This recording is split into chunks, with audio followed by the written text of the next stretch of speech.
Qu'est-ce que ça fait, Alternative? Notre mandat, c'est de soutenir les mouvements sociaux dans leur lutte, et ils en ont beaucoup, ici et ailleurs. Ce qu'on fait dans le Sud, on essaie de le faire ici, et ce qu'on fait ici, on essaie de le faire dans le Sud. Et au niveau international, qu'est-ce qu'on voit? Ce qui se passe maintenant, c'est quand même des montées de la droite assez significatives un peu partout sur la planète. C'est très important, on le voit évidemment. Les États-Unis, c'est pas tellement loin. Beaucoup de pays européens aussi qui ont des tangentes vers la droite, sinon l'extrême droite. Donc, on a beaucoup de questions, de contexte à se poser. Qu'est-ce que les mouvements sociaux deviennent dans ce contexte-là? Au Québec, on a 4 ans à faire sous ce gouvernement-là. Et on espère que ce sera seulement ça, d'ailleurs, mais c'est une autre question. Et comment on s'organise? Qu'est-ce qu'on fait? Comment on se met dans une position, justement, où on n'est pas juste en attente que les choses aillent mieux? C'est la discussion à laquelle on vous invite aujourd'hui. Et puis, sans plus attendre, je vais céder la parole à M. Amir Kadir. Merci. Bonjour tout le monde.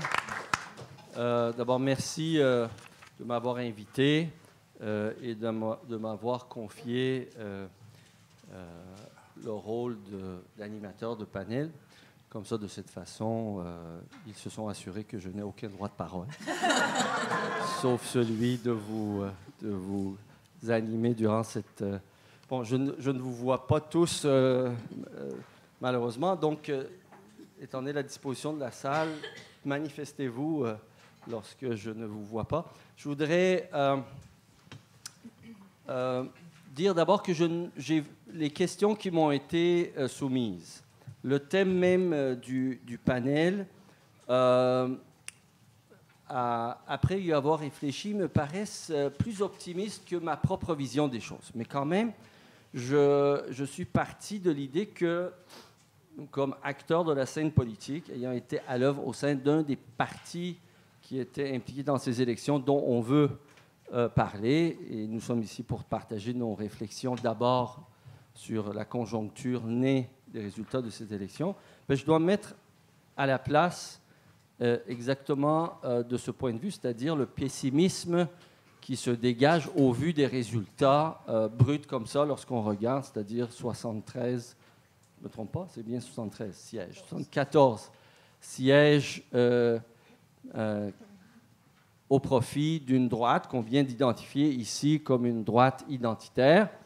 Et la manière dont, je dirais, le narratif qui se construit peu à peu alentour de la CAQ, étant donné le contexte dans lequel on se trouve, étant donné Trump aux États-Unis, étant donné la montée de la droite ailleurs dans le monde, en Europe, au Brésil, c'est sûr que nous sommes portés à tout de suite, à partir de ces catégories, d'essayer de placer la CAQ là où on croit qu'elle doit se trouver, donc dans, je dirais, cette catégorie, au moins aux confins de cette catégorie.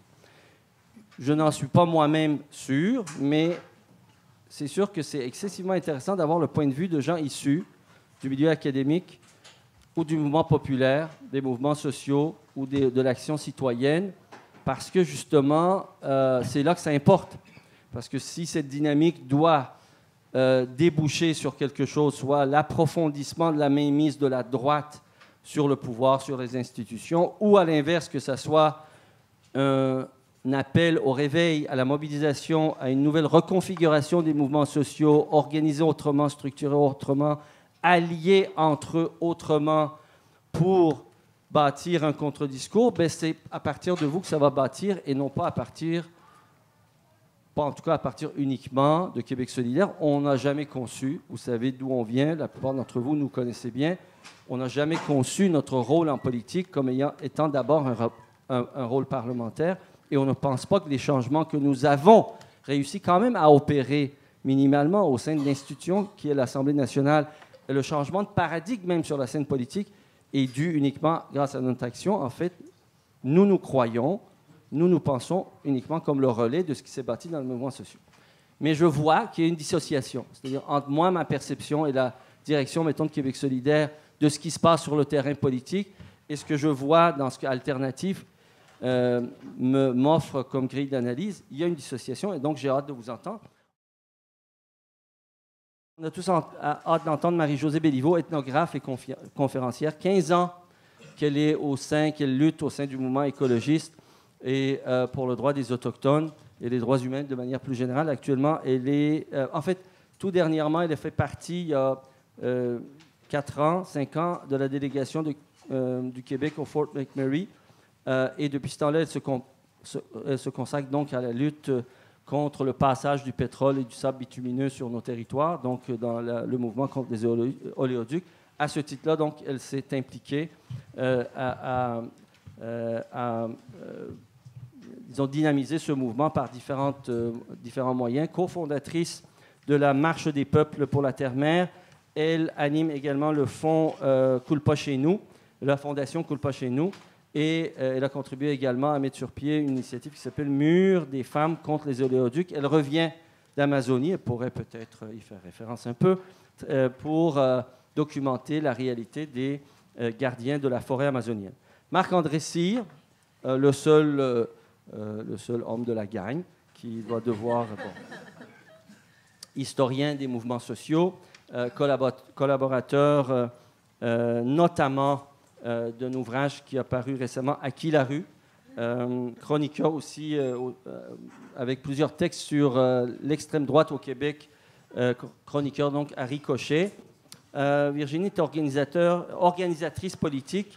Elle est actuellement porte-parole du collectif d'un Québec sans pauvreté. Au sein de ce collectif, elle y milite depuis 5 ans. Ça représente un peu, disons, son engagement pour la justice et contre l'exclusion. Elle est diplômée en sciences politiques, donc elle peut parler aussi bien à titre d'académicienne qu'organisatrice politique. Donc, elle aura l'embarras du choix. Ensuite, nous avons avec nous André-Yann Parent, anthropologue, qui est elle-même Mi'kmaq et acadienne d'origine, comme souvent c'est le cas dans cette belle région. On est de tous les horizons et de toutes les origines. Elle est actuellement directrice des opérations philanthropiques des communautés inuites et des Premières Nations au sein de l'organisme Fusion Jeunesse. Et donc, elle va prendre la parole à titre donc d'organisatrice du mouvement social. Pour ce qui est de nos académiciennes, si on peut les appeler comme ça, nous avons avec nous Julia Posca, qui est chercheuse à l'IRIS, diplômée en sociologie de l'Université de Montréal. Ses travaux portent essentiellement sur l'endettement des ménages, sur les inégalités économiques, sur les classes sociales au Québec, leur lutte dans divers mouvements et dans la transformation de l'État. En 2018, elle publiait, je pense que les livres sont ici, le Manifeste des parvenus. C'est un bijou en termes, enfin c'est une très belle plume, ne serait-ce que pour sa qualité littéraire. Je vous invite à le lire au-delà de tout ce qu'on connaît de la qualité du travail fait au sein de l'IRIS. Et un autre livre, Détournement d'État, ce dernier coécrit avec notre bon ami d'IRIS, Guillaume Hébert. Nous avons avec nous aussi Jenny Laure-Sully, qui est organisme communautaire à la CLE, CLES, et chercheure, elle aussi, à l'IRIS. Elle est détentrice d'une maîtrise en sciences biomédicales de l'Université de Montréal. Et comme les sciences biomédicales mènent à peu près à tout, un peu comme les sciences politiques, quoi. Elle a aussi étudié en santé communautaire et en anthropo. Elle a œuvré dans le milieu communautaire, en centre de recherche clinique en milieu hospitalier. Elle s'intéresse donc aux besoins et à la qualité de vie des patients et à l'économie sociale et solidaire. C'est une femme qui surtout va aujourd'hui nous parler à titre de citoyenne engagée, donc dans la perspective de l'action citoyenne. Je voudrais remercier les gens qui ont organisé cette table ronde, d'avoir pensé à inviter des personnes qui ne sont pas nécessairement des grandes vedettes, mais qui, à mon avis, portent tous quelque chose de vraiment très intéressant dans la lutte, dans les mouvements sociaux, dans l'analyse de ces mouvements-là, puis de la politique québécoise et plus que cela. Je trouve qu'en fait, d'avoir des nouvelles voix qui font autant l'analyse que de porter le flambeau de ces luttes-là, va être vraiment intéressant pour la suite si on veut se réorganiser en tant que société face aux enjeux qui viennent. Donc, merci d'avoir pensé à ça. Moi, je suis un peu, je pense, l'aîné de la table ronde, excepté Amir, évidemment. Merci du rappel. Alors, bon, par rapport à la question qu'on nous a posée, donc sur l'analyse qu'on fait des résultats électoraux, de mon côté, je pense qu'on est face à une réorganisation, un repositionnement social qui peut se lire à différents niveaux, évidemment. Puis, je pense qu'il est important qu'on débute l'analyse de ce nouveau portrait politique et social dès maintenant, mais le temps va nous permettre du recul nécessaire, en fait, pour aider à la compréhension. Donc, je ne pense pas qu'on est en mesure présentement de vraiment tout comprendre, mais c'est important de commencer cette analyse-là dès maintenant pour pouvoir mieux réagir aussi en tant que mouvements sociaux. Donc, je pense qu'il y a plusieurs personnes ici qui sont dans ces mouvements-là, puis qui se demandent un peu c'est quoi la suite. Ceci dit, je crois que la victoire de la CAQ, puis des droites aussi qui émergent en ce moment, comme Trump aux États-Unis, mais aussi au Brésil, avec la montée fulgurante des dernières semaines de Bolsonaro. Donc, on va connaître justement la suite demain avec le second tour aux élections brésiliennes. Donc, cette droite réussit, à mon avis, à canaliser la grogne qui s'est intensifiée, notamment face à une certaine classe politique. Dans le cas du vote caquiste, à mon avis, ce n'est pas un vote de personnes qui sont convaincues, c'est plutôt un parti un peu fourre-tout qui ratisse très large dans les tranches de la population.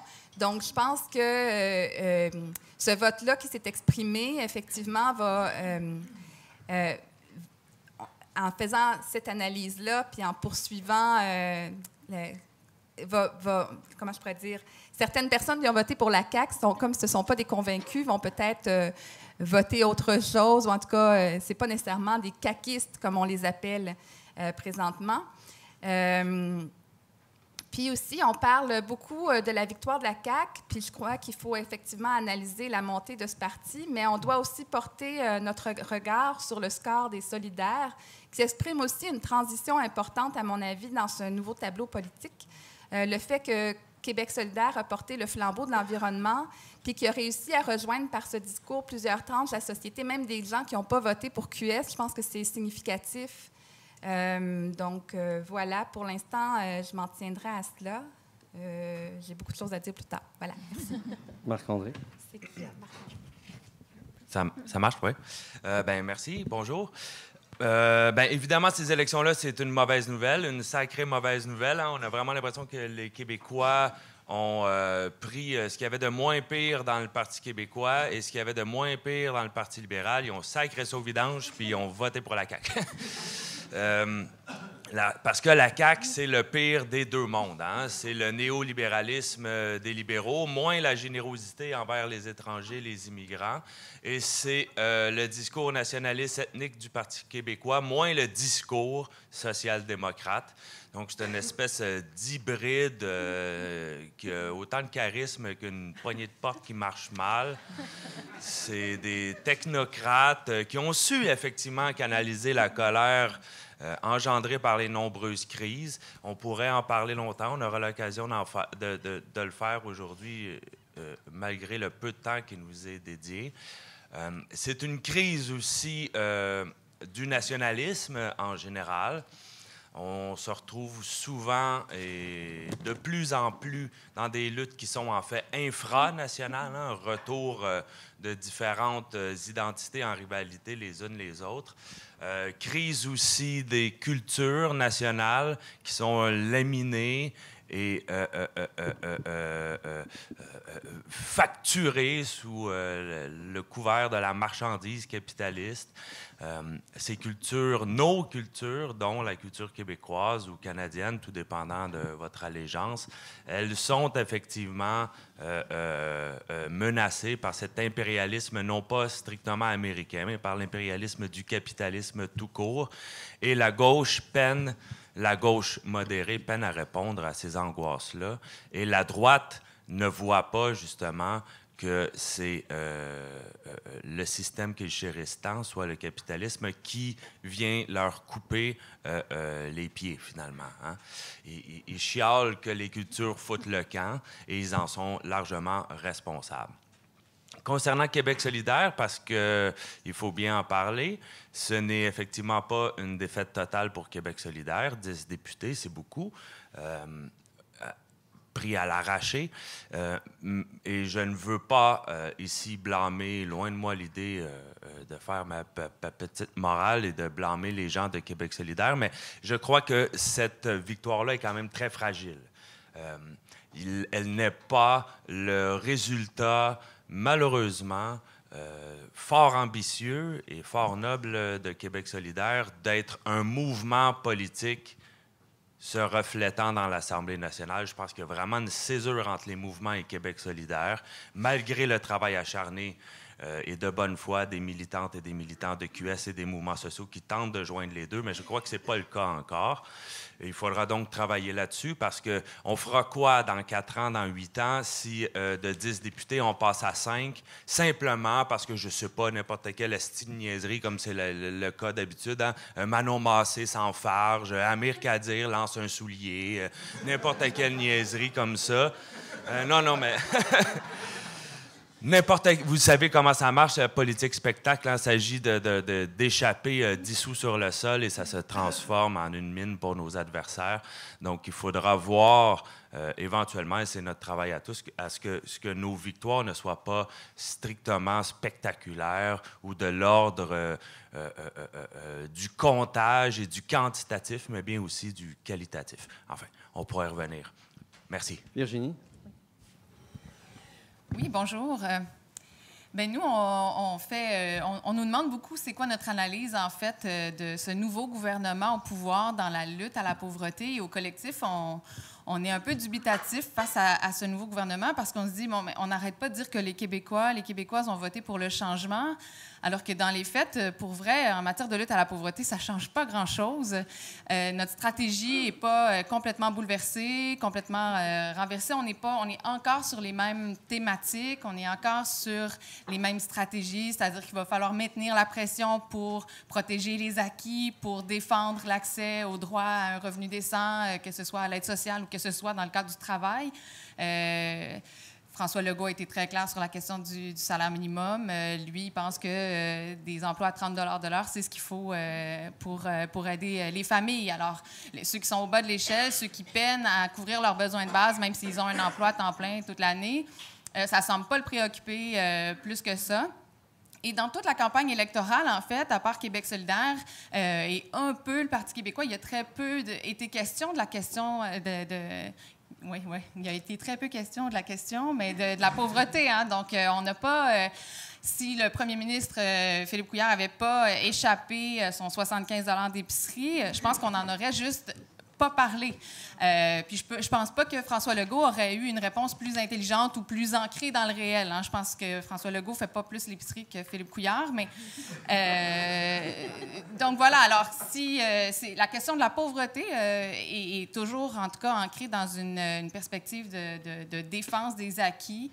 On peine à proposer autre chose. Quand on parle du droit à un revenu décent, quand on parle de défendre l'accès à l'aide sociale, on nous prend pour des hérétiques. Et je pense pas que ce nouveau gouvernement-là va malheureusement changer la donne et la perspective dans laquelle en fait, on ancre la lutte. Et il va falloir penser, je pense, à réinventer un peu la lutte, à l'inscrire dans quelque chose d'un peu plus grand que la défense des acquis, la défense du minimum vital.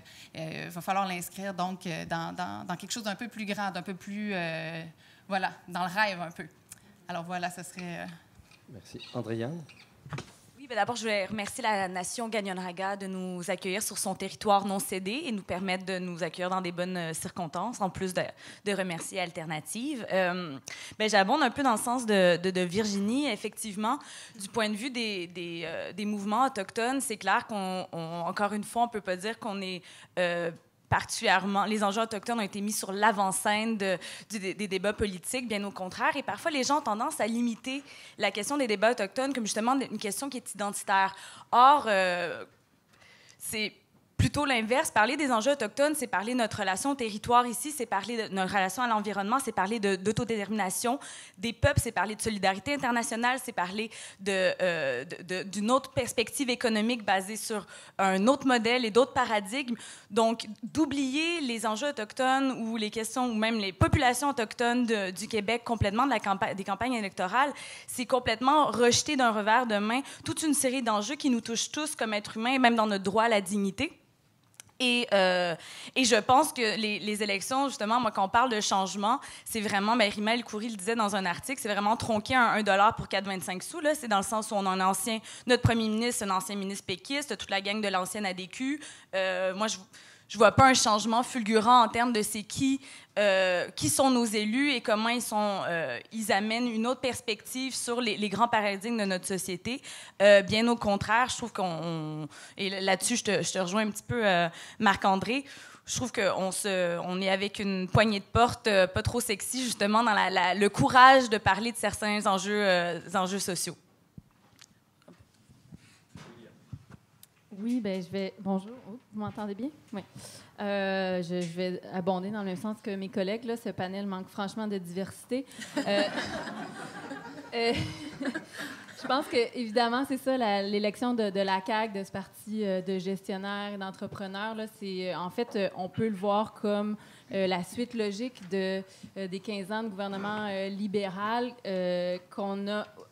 Étant donné que pendant, justement, ces 15 ans-là, on nous a dit que le privé faisait mieux que le public. Il fallait donc avoir confiance dans l'entreprise privée pour amener plus d'efficacité dans nos services publics, qu'il fallait créer de la richesse et que ça passait par créer un environnement d'affaires favorable aux grandes entreprises, aux entrepreneurs à succès. Et donc, après 15 ans, de se faire servir ce discours-là, que quelqu'un qui se présente justement comme un entrepreneur, comme un millionnaire, qui a dirigé une entreprise et qui a du succès en affaires, se présente comme quelqu'un qui est donc le mieux outillé pour diriger l'État, c'est pas étonnant. Et en quelque part, le Parti libéral a pavé la voie à la CAQ.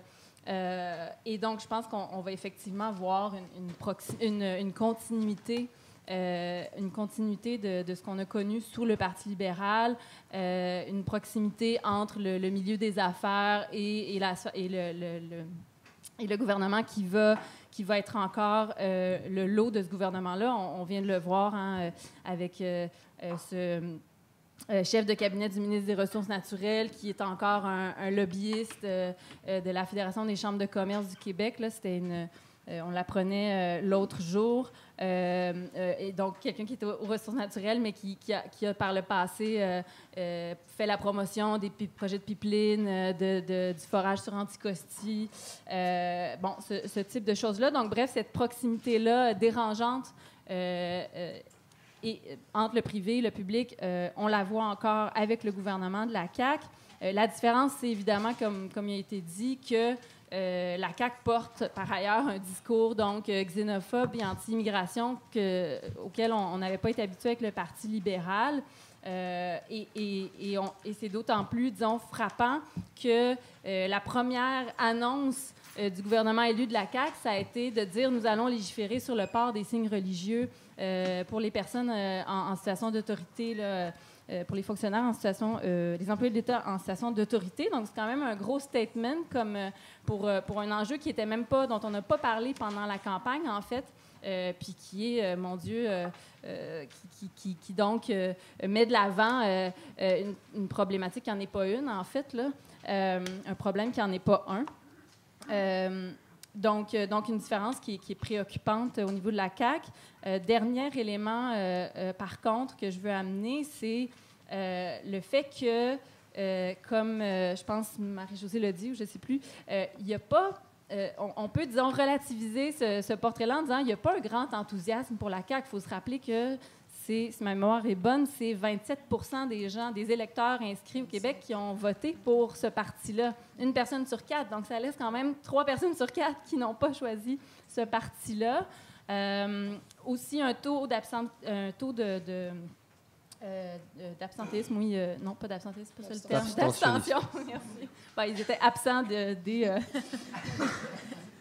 pôles de vote, mais bref, un taux d'abstention très grand, donc des gens qui ne sont pas mobilisés, puis donc, mais je pense qu'on peut prendre pour acquis qu'ils pourraient être mobilisés si seulement il y avait justement des mouvements qui les interpellaient. Donc, bref, ça pour moi, c'est en fait une marque qu'on peut voir comme quelque chose de préoccupant, mais aussi disons, qui ouvre des possibilités. Jenny Laure. Oui, bon. Alors, je suis très contente d'être ici pour cet exercice. Et puis, je pense que la première chose qu'on devrait se dire, c'est que c'est un exercice qu'on doit faire davantage dans la gauche, d'analyser non pas seulement la dernière élection, mais d'analyser les tendances depuis les dernières années, les dernières décennies. Donc, pour me préparer à ce panel, j'ai été voir sur le site du directeur des élections l'historique des élections, des dernières élections. Et puis, ce qui a retenu mon attention, c'était de voir donc dans cet historique, le taux de participation qui baisse au fil des années. Donc, avant même de parler de l'actuelle élection, je pense qu'on doit parler vraiment des tendances générales dans l'électorat depuis plus d'une décennie. Donc, si on regarde juste les derniers chiffres, je pense qu'en 2012, on avait un taux de participation de 75 %. En 2014, on tombe à 71 %. Puis là, la dernière, 2018, celle qui vient de passer, c'est 66 %. Et puis, donc, moi, je me dis que déjà là, ça nous donne un peu un indice de ce qui est en train de se passer.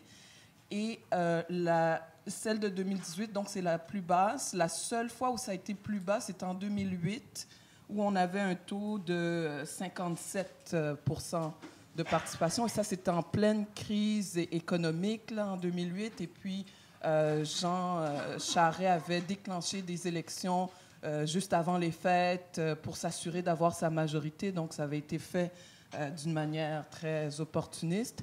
Et donc, je pense qu'on a on voit que ce qui se passe, c'est pas seulement une montée des droites. Tout le monde parle de la montée de la droite ou de l'extrême droite.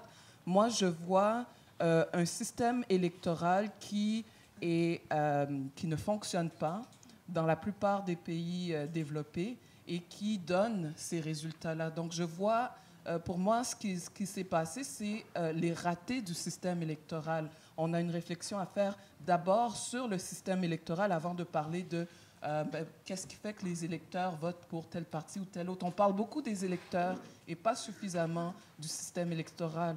Donc, le taux d'abstention qui est extrêmement élevé, Julia, elle l'a mentionné, je pense que ça aussi, ça doit nous interpeller parce qu'en fait, il n'y a pas eu de vague caquiste, il y a eu une vague abstentionniste. Et donc, qu'est-ce qui explique cette vague abstentionniste-là?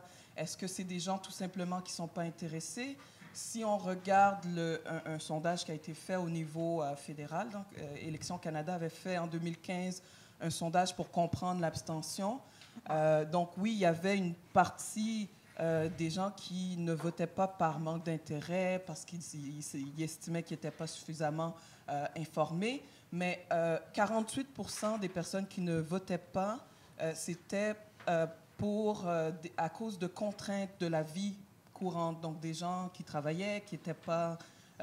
c'était pas possible pour eux d'être présents. Donc, il y avait aussi des problèmes de maladie. Donc, 48 % des abstentionnistes c'était plutôt à cause de contraintes. Alors, je pense qu'il y a cette réflexion à faire. Qu'est-ce qui fait que les électeurs et électrices ne participent pas davantage à la vie démocratique? Est-ce que notre système est réellement démocratique? Je crois qu'il faut aller au fond des choses. On doit en tant que gauche, arrêter d'être dans cette analyse superficielle et être une gauche plus radicale qui analyse les choses à leurs racines. Et donc, pourquoi notre démocratie se porte si mal? Je crois que c'est la question qu'on devrait se poser. Par souci d'alternance homme-femme. Que voulez-vous, il faut quand même. J'aimerais donner la parole à Marc-André à partir de ce que vient de dire Jenny Laure. C'est-à-dire que tu as parlé de... En fait, j'ai retenu 2 éléments dans ce que tu as dit. La crise du nationalisme au Québec, qui fait en sorte que la question a été évacuée des élections. Et de l'autre côté, dans un contexte où Québec solidaire aurait pu être une alternative, en raison de la césure, selon ton opinion, entre le mouvement social et les divers groupes syndicaux, divers groupes communautaires et l'articulation politique avec Québec solidaire, on n'a pas eu le succès, sans doute, que tu aurais souhaité ou que tu aurais espéré, ou enfin, que tu aurais pu t'attendre. Alors, est-ce que ça veut dire que la CAQ a réussi à capter une partie de l'intérêt de ces mouvements? Est-ce que tu vois une relation avec la CAQ? Est-ce que c'est le succès de la CAQ ou le désintérêt pour la politique? Donc, j'aimerais t'entendre là-dessus. Vaste question, surtout à répondre en quelques instants. Évidemment, la CAQ n'a pas besoin de l'appui des mouvements sociaux pour se hisser à la tête de l'État. Elle a besoin de celui de Québécois et de Jessica, vous voyez. Elle a besoin de celui des pétrolières, elle a besoin de celui des banquiers, des notables et des bourgeois, et elle le fait très bien. Évidemment, c'est aussi le problème de notre démocratie. Et je peux creuser un peu, si tu permets, reprendre la balle au bon, dans le sens où, oui, il y a les distorsions électorales, le fait qu'il y a un désintérêt généralisé. Il faudrait se demander aussi pourquoi la démocratie, elle ne sort pas des lieux comme ceux-ci. Je veux dire, pour moi, la démocratie, on la vit ici aujourd'hui, on la voit dans le mouvement syndical, on la voit dans le mouvement étudiant, dans le mouvement communautaire, mais au Parlement, ce n'est pas de démocratie, absolument pas, dont il s'agit. Dans les médias, ce n'est pas de démocratie, absolument pas, dont il s'agit. Dans nos rues non plus. Nos parcs, notre espace public ne nous appartient pas. Hein. Interdit non seulement de fumer du pot, mais aussi d'aller regarder les étoiles avec son amoureuse ou son amoureux dans un parc de Montréal après 11 heures le soir. C'est ce genre de choses-là qu'il faut se poser, qui doivent être saisies par la gauche. Québec solidaire n'arrivera jamais à prendre le pouvoir sans plaire aux grands médias qui sont ses adversaires principaux. Il faut donc toujours et constamment que la gauche fasse passer son message à travers le filtre de la droite. C'est ça aussi qu'il faut voir. C'est ça aussi qu'il faut bâtir. Des médias alternatifs et un mouvement fort. Très bien. Je t'arrête là parce que tu dis que Québec solidaire n'arrivera, ou la gauche, peu importe comment ça va se nommer un moment ou un autre, n'arrivera pas à prendre le pouvoir sans passer par le filtre des médias détenus par les intérêts dominant.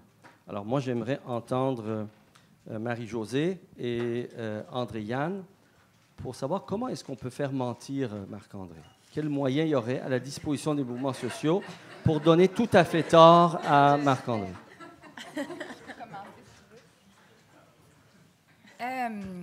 En fait, je vous pose la question comme ça. L'idée, c'est derrière la question qui est posée, c'est-à-dire comment bâtir non seulement un contre-discours qui puisse plaire aux masses, qui puisse avoir une résonance, les faire sortir de la maison pour aller voter. Hein. Jenny Laure a mentionné le problème de la mobilisation, que ce soit dans les luttes, que ce soit au moment électoral. Puis ensuite, comment s'organiser, comment faire des liens pour que ça ne soit pas des luttes segmentaires et que les divers mouvements sociaux sortent de leur décloisonnement. Bon, ben, je vais commencer. Je pense qu'effectivement, la question des médias est une question importante. Je pensais à ça, justement.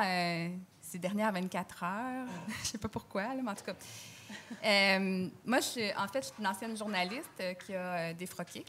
Je me suis fait arrêter dans une manifestation en couvrant, c'est ça, une manif à Montréal. Puis, à partir de là, je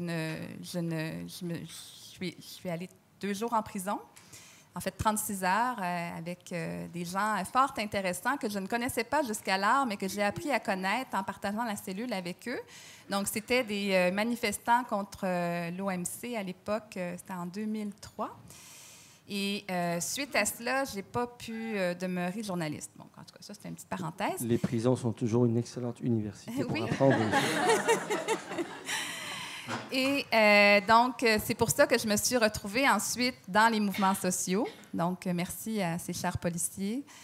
Et je me rappelle le lendemain, quand je suis sortie de la prison et que j'ai vu le titre des médias « Les casseurs sont en ville », excepté la presse, parce que la presse avait eu aussi un journaliste qui avait été emprisonné, qui avait été arrêté, pas emprisonné, mais arrêté à l'occasion de cette manifestation-là, donc il était un peu fâché. Donc, en tout cas, tout ça pour dire que effectivement, la question des médias est très importante parce que juste pour revenir à cette anecdote-là, donc effectivement, la plupart des médias titraient qu'il y avait eu des casseurs en ville alors qu'il y avait eu 3 personnes qui avaient cassé une vitrine sur à peu près 3 000 personnes, 2 000 personnes. Puis, bon, est-ce que c'était vraiment des manifestants? Donc, la question peut se poser aussi. Donc, en tout cas, donc, la question médiatique est vraiment une question importante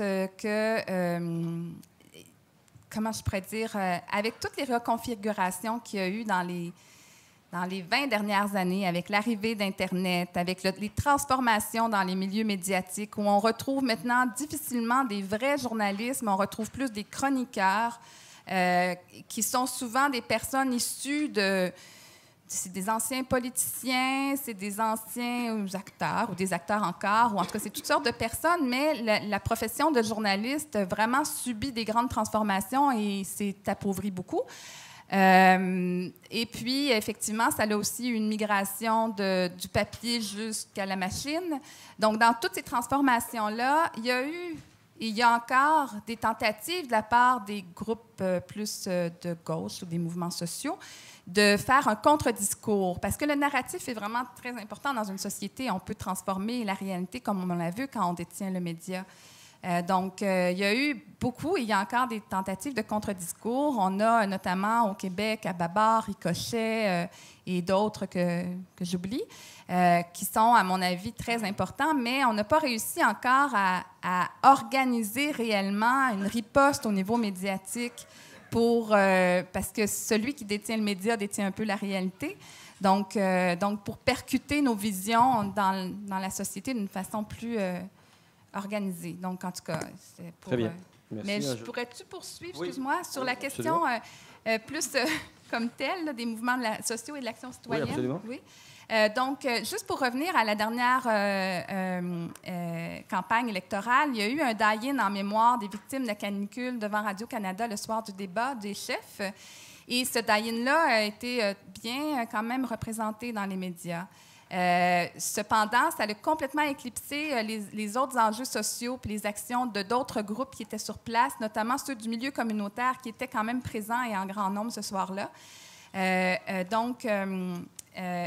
Si on revient, en fait, ce die-in-là était en mémoire de la canicule, sauf c'est qui, en fait, la majorité des décès de la dernière canicule au Québec, selon la direction de la santé publique, la direction régionale de la santé publique du Québec, c'était des personnes seules, isolées, avec des problèmes de santé puis de santé mentale, qui se trouvaient dans des logements exigus, souvent sans accès à l'air climatisé. Donc, c'était des personnes qui étaient principalement pauvres et isolées. Donc, moi, en fait, je me dis, si on imaginait des liens qui avaient été faits entre ces deux mouvements-là, le mouvement environnemental et le mouvement qui porte ces enjeux de pauvreté, dans les enjeux sociaux à ce niveau-là. Si on avait porté plus l'analyse dans la coordination, puis en fait, si on avait fait des liens plus forts entre l'analyse, la coordination de ces mouvements-là, plutôt que de se retrouver dans une situation où il y a un enjeu qui est segmenté, et qui prend du temps médiatique, comme on pourrait le voir, au détriment de l'autre. C'était pas au détriment de l'autre parce que c'était pas voulu, mais ça se retrouve comme ça dans la réalité. Donc, moi, je pense qu'effectivement, nos luttes sont segmentées, puis il faudrait qu'on travaille plus. On parle beaucoup d'intersectionnalité, mais il faudrait qu'on travaille plus la question de ces liens-là entre nos mouvements. Andréane, est-ce que tu pourrais aborder ça et nous dire si tu as des idées sur comment surmonter cette segmentation? Ben, en fait, je vais plus réagir à Marc-André. On aurait peut-être dû s'inverser dans la parole parce que, en fait, moi, je me positionne à l'autre extrémité. En fait, je pense qu'il faut qu'on arrête absolument de modérer notre discours. Je pense qu'on perd l'essence du discours à force de l'édulcorer pour plaire à tout le monde et je trouve que c'est extrêmement problématique. On voit de côté de la droite des gens décomplexés par rapport à la manière dont ils abordent les questions sociales. Et je pense qu'à force d'édulcorer notre propos, ça fait que ça ne ressemble pas aux réalités des gens. Ça n'incarne pas ce qu'ils vivent parce qu'on nomme plus les choses. Je vais vous donner un exemple très concret. On parle d'inclusion au lieu de parler de racisme.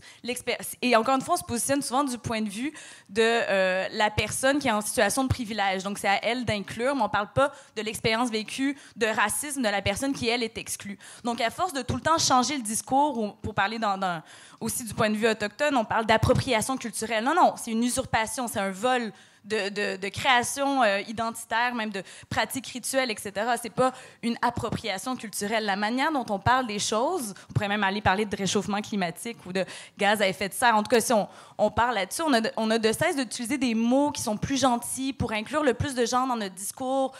Et on fait l'effet inverse, en fait. C'est qu'on essaie de tendre la main vers un espace de centre, on va dire, qui n'existe plus. Les écarts entre les richesses n'ont de cesse de se croiser. Ce centre-là n'existe pas vraiment. On est dans des extrêmes de richesse, des extrêmes de pauvreté. Je pense qu'il faut appeler les choses telles qu'elles sont. Et quand on abrive sur la question médiatique, bien...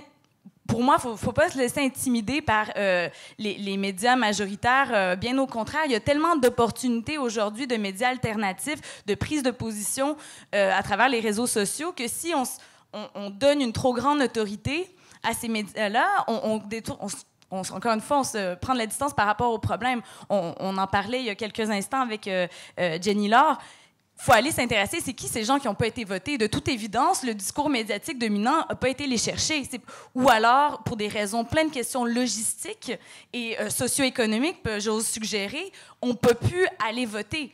Alors, on a un devoir, comme dans les mouvements sociaux, de rendre la prise de parole de ces gens-là plus accessible, de rendre les moyens de participer au monde démocratique accessibles pour de vrai dans leur réalité. Et donc, justement, je pense pas que ces gens-là, c'est en ayant un bel article dans le Journal de Montréal que ça va faire qu'ils vont se déplacer ou pas.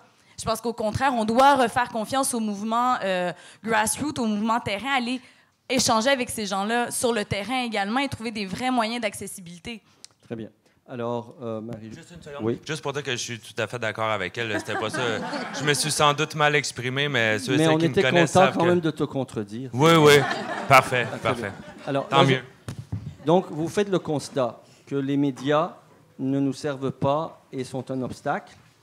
De l'autre côté, Andréane fait le constat également que nous ne pourrons jamais avoir accès à ces médias et il faut donc les contourner. Et en complément, tu dis que donc des mouvements, pour pouvoir, disons, passer à travers ce déblocage, il ne faut surtout pas chercher nécessairement à plaire à tout le monde, puis il faut reconnaître la polarisation de la situation économique et sociale et donc polariser le discours, le radicaliser. Donc là, j'aimerais inviter Virginie, Julia et Jenny Laure à essayer de nous éclairer sur le fait, est-ce que selon vous, véritablement, la CAQ est un parti raciste ou c'est un parti qui saisit une opportunité électoraliste, mais dans le fond, c'est un parti de néolibéraux, c'est un parti d'hommes et de femmes d'affaires, de gens d'affaires, de gestionnaires et d'entrepreneurs. Ou c'est une combinaison, vraiment une synthèse aboutie des deux, comme on peut en voir ailleurs. Alors, Virginie, en premier. Bien, l'analyse qu'on fait au collectif, en fait, je l'ai dit en introduction, c'est que ça apporte très, très peu de changements en matière de lutte à la pauvreté. Sinon que, comme Julia l'a dit, au lendemain des élections, on a soudainement mis la question des signes religieux au centre du débat. On a décidé de remettre le feu à la question. Et ben, pour nous, on se pose la question, en fait, parce qu'au collectif, c'est pas des enjeux sur lesquels on se penche vraiment sur la question identitaire, par exemple. Mais là, quand on a un gouvernement qui est prêt à faire perdre des emplois à des gens qui porteraient dans l'espace public des signes religieux, bien, on est un peu préoccupé, en fait, parce que là, on se dit, mais ça n'a juste pas de logique, en fait. Là. On va très, très loin. Là. On est prêt à faire perdre des emplois alors qu'on le sait qu'on est en manque cruel d'enseignants, d'enseignantes. Et pour des questions identitaires, on serait prêt donc à aller jusque-là. Ça nous préoccupe beaucoup. Et donc, on est...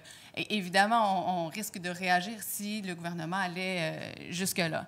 Après, sur la question très spécifique de la lutte à la pauvreté, en fait, nous, on fait le constat qu'on fait face à un gouvernement de gestionnaires. Mais que c'est pas une question qui est nouvelle, c'est pas une nouveauté. En fait, il faut lire l'excellent livre de Julia et de Guillaume, Détournement d'État, pour s'en rendre compte assez facilement, en fait, que ben, les gens qui étaient au gouvernement avant, ben, c'était essentiellement des banquiers, des économistes, des gens qui ont fait fortune, donc des gestionnaires. Alors, pour nous, ça change, l'analyse ne change pas. On fait face aux mêmes... porteur de cette idéologie néolibérale qui veut que, ben, pour s'en sortir, il faut se donner un petit coup de pied à la bonne place, avoir un peu de volonté, se relever les manches, se lever tôt le matin et aller travailler. On était encore dans ce discours-là. Et pendant la campagne électorale, nous, on a envoyé des questionnaires aux 4 partis qui étaient représentés à l'Assemblée nationale pour savoir quels étaient leurs engagements en matière de lutte à la pauvreté, quelles étaient leurs visions. Et la CAQ, quand elle était dans l'opposition, la CAQ a voté pour des projets de loi comme le projet de loi 70 qui a mis en place le programme Objectif Emploi qui vise à rendre encore plus difficile l'accès à l'aide sociale, à forcer les gens donc à se mettre en mouvement parce qu'on le sait, les gens à l'aide sociale ne font rien. On est encore dans cette logique-là.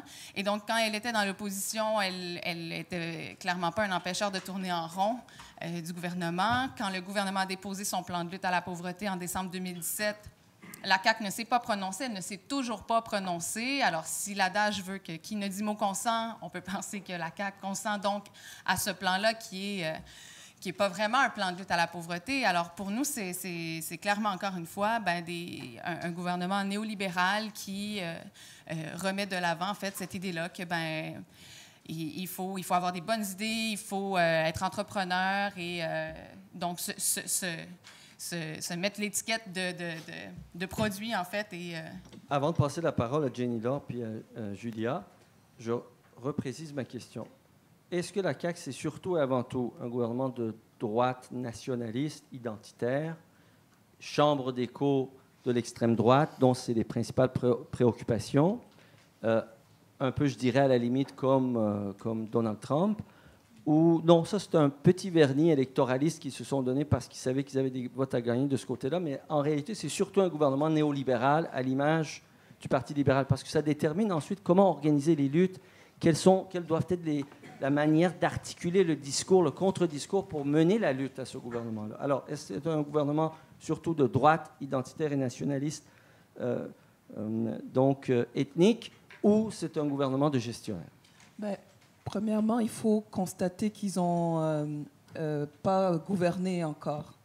C'est la première des choses. Donc, il y a encore beaucoup de choses à... Il faut voir qu'est-ce qui va se passer. On a constaté une chose, c'est que leur première, la première loi, leur premier projet de loi va être sur les signes religieux. Donc, déjà là, est-ce qu'on peut, à partir de cette annonce-là qui a été faite, répondre à cette question? Moi, je constate qu'il y a une tendance chez eux à aller jouer effectivement sur les peurs identitaires, dans une perspective électoraliste, je le pense. Je pense que aussi c'est effectivement des néolibéraux clairement dans la même mouvance que le Parti libéral.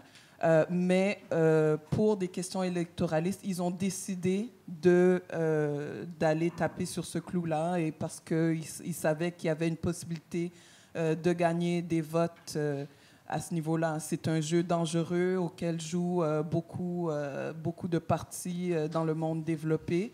Maintenant, de savoir quelles sont leurs convictions profondes, je pense que c'est même pas nécessaire de... Parce que quand on pose la question, on a l'impression que les gens nous demandent de déterminer si ils pensent vraiment comme ça ou si c'est vraiment le fond de leur pensée. Moi, ça m'intéresse pas. Moi, ce qui m'intéresse, c'est leurs actions.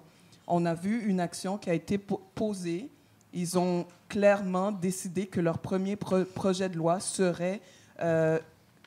donc, c'est un geste. Ils ont posé un geste qu'on peut qualifier de raciste. Maintenant, est-ce qu'eux, ils le sont ou non? Ce n'est pas une question intéressante. Il faut les juger par les gestes. Julia? Oui, ben c'est évident là, que c'est un parti qui met de l'avant une vision néolibérale de la société et de l'économie. Il suffit de regarder la composition là, du trio économique de la CAQ. Éric Girard, Pierre Fitzgibbon et Christian Dubé sont tous issus du secteur bancaire. Puis bon, en ce sens-là, c'est encore une fois la continuité, évidemment, avec le Parti libéral. Donc, il n'y a pas de, je pense, de doute là-dessus. Maintenant, effectivement, c'est étonnant de voir ces gens pour qui la seule préoccupation, c'est l'économie, mais en fait la croissance économique et donc la croissance des entreprises privées, soit soudainement adoptent un discours identitaire, un discours xénophobe, anti-immigration, puisqu'on est habitué à ce qu'au contraire, ce type de discours-là soit très ouvert à l'immigration, parce qu'ils disent « l'immigration, c'est génial, c'est de la main-d'œuvre et on a besoin de main-d'œuvre. » Puis d'ailleurs, il faut voir tout le Conseil du patronat, la Fédération des entreprises indépendantes, tous ces lobbies-là pro-patronaux dire non, mais on a besoin des immigrants, là, comme si c'était parce qu'ils y voient vraiment juste finalement une force de travail. Donc, c'est étonnant de voir soudainement que là, il y a un discours anti-immigration qui est mis de l'avant. Et donc, je pense qu'effectivement, c'est difficile de voir autre chose qu'une stratégie électoraliste. Mais je vais aller dans le même sens que Jenny Laure. Peu importe ce qu'ils pensent vraiment de leur posture ou de leur discours, l'important, c'est l'impact que ça a. Puis l'impact que ça a, ce type de discours-là, de faire des amalgames entre immigration, laïcité, qui déjà sont deux enjeux complètement différents, mais qu'on mélange, radicalisation. Donc, tous ces amalgames-là, ça a un impact. Oui, ça vient légitimer des discours racistes, des discours xénophobes. Et on a l'impression, en fait, au Québec, qu'on voit pas... En fait, on se voit donc comme... Non, il n'y a pas de racisme au Québec parce que, finalement, les situations comme celles qu'on voit au Brésil en ce moment ou aux États-Unis, ça, c'est pas nous. Puis on est capable de voir qu'avant de se rendre à des situations aussi extrêmes, il y a une gradation. Et là, on est dans une logique de gradation. Puis on pourrait voir les 10 ans qui nous séparent de la commission Bouchard-Taylor comme justement une décennie où il y a eu une gradation. Je veux dire, il ne faut pas oublier qu'il y a eu un attentat l'année dernière à la mosquée de Québec. Il y a 6 personnes qui ont perdu la vie, des musulmans pratiquants. Donc, il faut prendre acte du climat qui est généré par ce type de politique et de discours. Et comme le disait Andréane, arrêter de faire semblant que ça existe en édulcorant finalement notre discours. Marc-André et Marie-Josée, compte tenu de ce qu'on vient d'entendre, je poserai ma question de la manière suivante. Parce que, Marie-Josée, tu as mentionné à quel point la question environnementale, au moment où on vivait les grandes vagues de chaleur de cet été, aurait pu être adéquatement, si les mouvements sociaux avaient, avaient ces liens entre eux pour structurer un contre-discours qui établit le lien entre ces problèmes très concrets de personnes qui perdent leur vie et la pauvreté et l'exclusion économique et à la limite même le racisme systémique. Compte tenu de ça, compte tenu de cette absence donc d'articulation dans le combat qu'il faut mener, soit parce qu'il y a des mouvements en lutte qui veulent véritablement changer les dynamiques sociales et les rapports de force et apporter des changements sur le terrain, ou visant les 4 prochaines années, parce qu'après tout, l'État est un instrument important de changement social, comme d'autres éléments, comme d'autres facteurs. Comment mener la lutte adéquatement aux politiques économiques, aux politiques des gestionnaires et des entrepreneurs qui sont actuellement au pouvoir? Donc, est-ce qu'il faut vraiment mettre uniquement l'accent sur ces enjeux, par exemple, environnementaux, d'abord pour arriver aux questions de lutte à la pauvreté, d'inégalité économique, ou non, il faut, compte tenu des éléments de discours du premier gouvernement sur son projet de loi sur les signes religieux, tabler sur la lutte au racisme, aux problématisations des immigrants, parce que c'est ça, dans le fond, hein, ce premier projet de loi, c'est consolider l'idée que les immigrants, c'est un problème, puis on va commencer à régler un premier problème, qui est leur signe religieux dans nos institutions. Alors, Marc-André? Je pense qu'il faut précisément refuser de voir la division en toutes ces choses-là. Qu'est-ce que ça donne que les Blancs soient égaux aux Noirs dans une société profondément hiérarchique? De toute façon, ça n'arrivera pas, hein, on s'entend. C'est des mécanismes qui sont intrinsèquement liés les uns des autres. Qu'on ait des femmes capitalistes, c'est pas intéressant non plus dans une perspective émancipatrice. Que les personnes non-genrées aient des toilettes non-genrées, en cas d'attaque nucléaire, c'est plus ou moins efficace. Vous voyez ce que je veux dire? Donc, il faut voir les liens en tout ça sans secondariser aucunement. C'est un faux débat, ça. La lutte des femmes n'est pas secondaire, la lutte antiraciste, etc., n'est pas secondaire par rapport à la lutte économique. Ce sont des choses qui sont intrinsèquement liées. Si on n'a pas d'égalité économique, on n'a pas d'égalité hommes-femmes, blancs-noirs, etc., etc. Ça va tout ensemble. Et ça va ensemble de manière très, très concrète. Les personnes gays-lesbiennes, par exemple, ne revendiquent pas seulement une reconnaissance symbolique. S'ils le font, s'ils veulent s'ils revendiquent de manière symbolique, c'est aussi parce que très concrètement, matériellement, ça va transformer leur vie, leur donner accès à certains points d'impôt et à certains privilèges réservés jusqu'à ce moment-là aux couples hétérosexuels, etc., etc. Il faut donc, et la question environnementale, je pense que je n'ai pas besoin de vous convaincre qu'elle est intrinsèquement liée aussi à cette espèce de machine folle à imprimer de l'argent et à détruire tout sur son passage, hein, qui agit comme un trou noir venant gober à peu près tout ce qu'il y a d'intéressant dans l'humanité. Donc, il faut retrouver au cœur de ce radicalisme, au cœur de nos luttes, l'ensemble de toutes nos sensibilités, les élever peut-être de manière un petit peu moins, un petit peu plus générale, hein, avoir le courage et la confiance envers nos camarades et envers les gens autour de nous, pour créer un vrai mouvement de solidarité. Mais la solidarité, ce n'est pas simplement de se retrouver une petite gang d'amis ou je ne sais trop qui partagent exactement la même condition ici et maintenant entre quatre murs et qui vont avoir un safe space ou je ne sais trop. Non, la solidarité, c'est dans l'altérité que ça se construit. On est solidaire quand on descend dans la rue avec des gens avec lesquels on n'est pas totalement en accord sur tout. Ça nous prend, nous avons besoin d'un nous, à même titre qu'un héroïnomane a besoin de sa dose. On a besoin d'un nous qui soit développé, fort. Et par contre, là où nous recommencerons à dire nous, en tant que gauche, socialiste, libertaire ou je ne sais trop, eh bien, on va rencontrer une série de problèmes qu'on refuse de se poser. Parce qu'on va déterminer aussi ce que devrait être la loi, selon nous.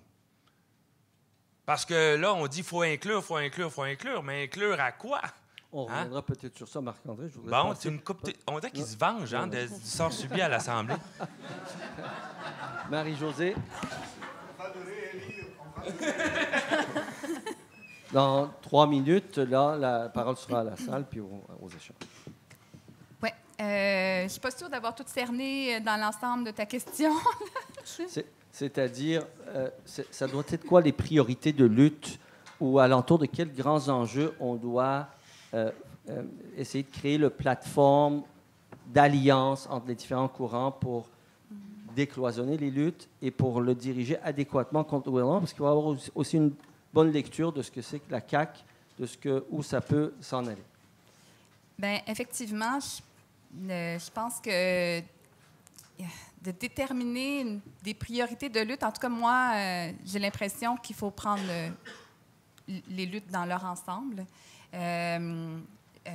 Ceci dit, On l'a vu, la question environnementale a pris beaucoup de place dans la dernière élection. Aussi celle du racisme, là, pour nommer les choses comme elles sont.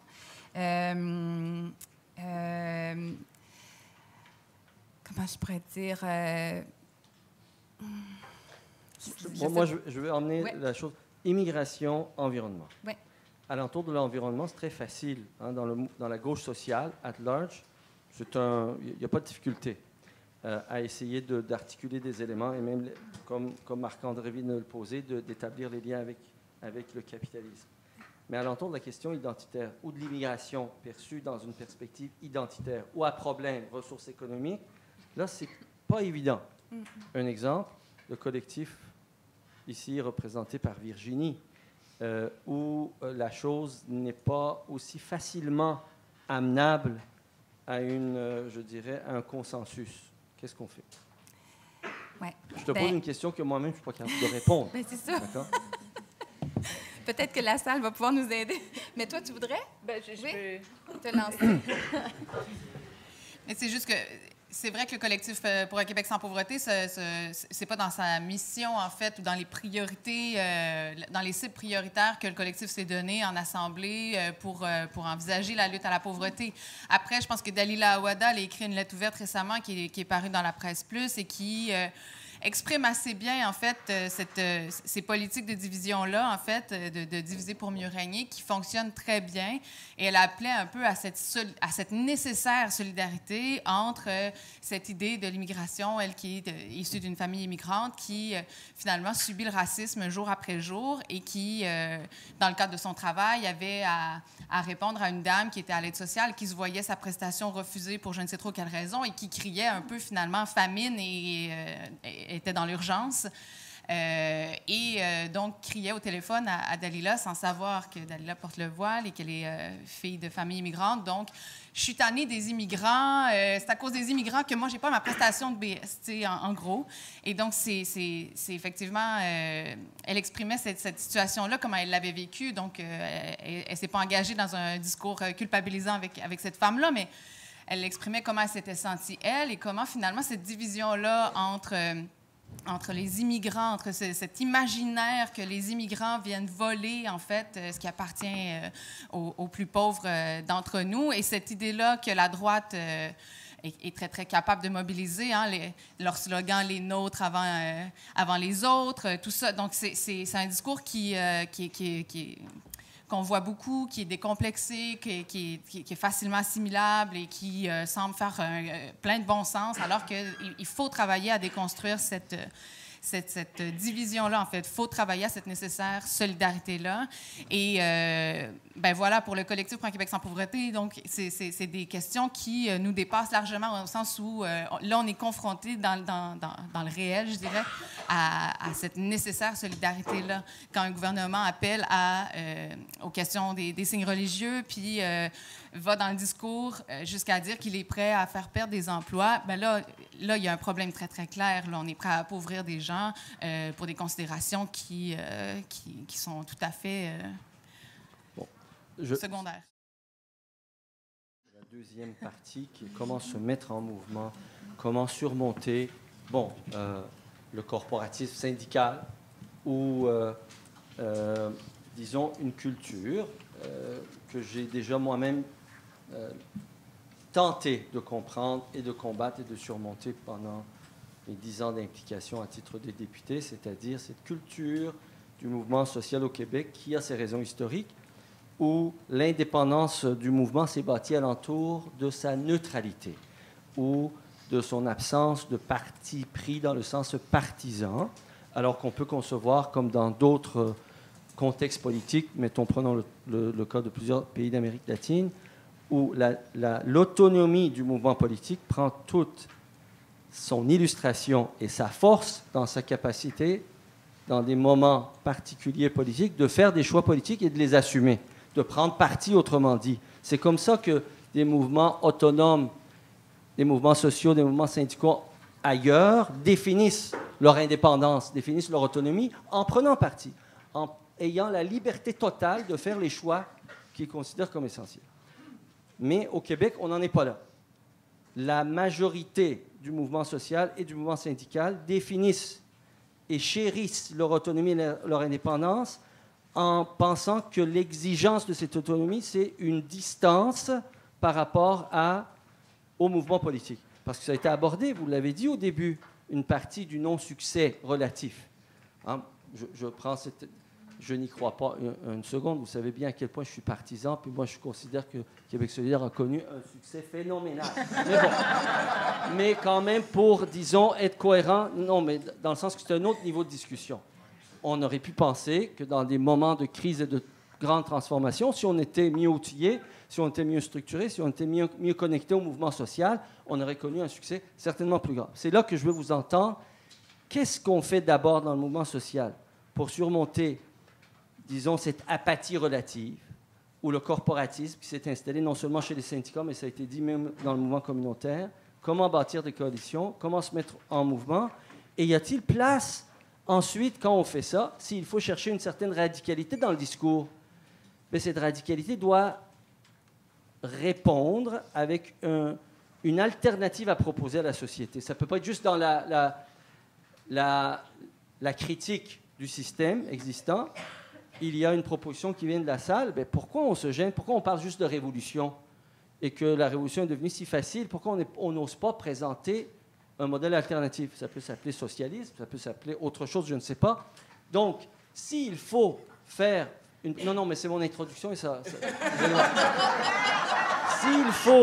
S'il faut présenter une alternative, pour vous qui venez du mouvement social ou qui y réfléchissez comme universitaire, comment on peut le faire sans un relais politique? Est-ce qu'il y a moyen, par les mouvements sociaux, de présenter une alternative cohérente à la population qui puisse petit à petit s'imposer, c'est-à-dire donc gagner dans le rapport de force politique sans assumer un choix politique, un relais politique? C'est peut-être pas Québec solidaire, c'est peut-être la CAQ que vous allez prendre comme véhicule.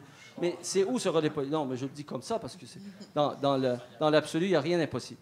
Alors, qui veut commencer cette fois-ci le panel? Marc, ça marche? Oui. Vous m'entendez? Je vais tenter de répondre à une des 80 questions posées par... non, mais c'en est une. Comment on se met en mouvement? Oui, puis qu'on aboutit.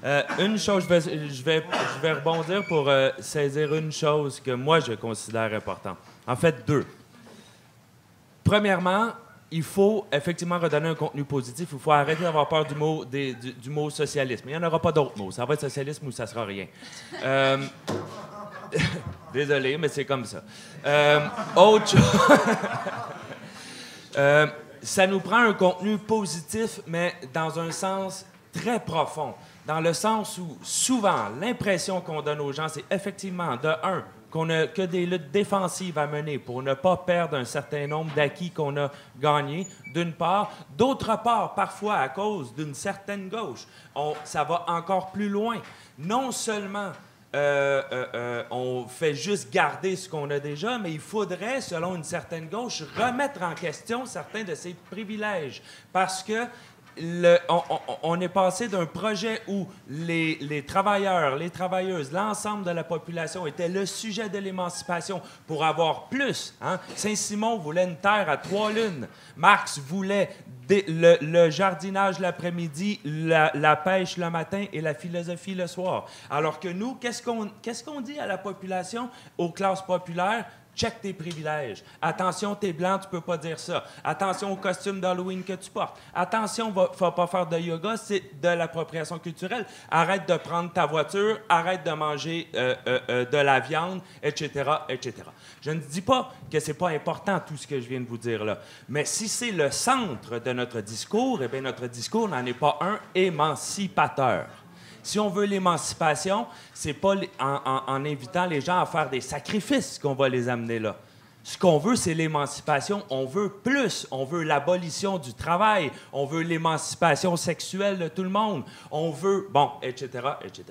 Ce n'est pas avec... Le discours sacrificiel, c'est la droite qui le tient. Sacrifiez-vous pour la patrie. Soyez pieux.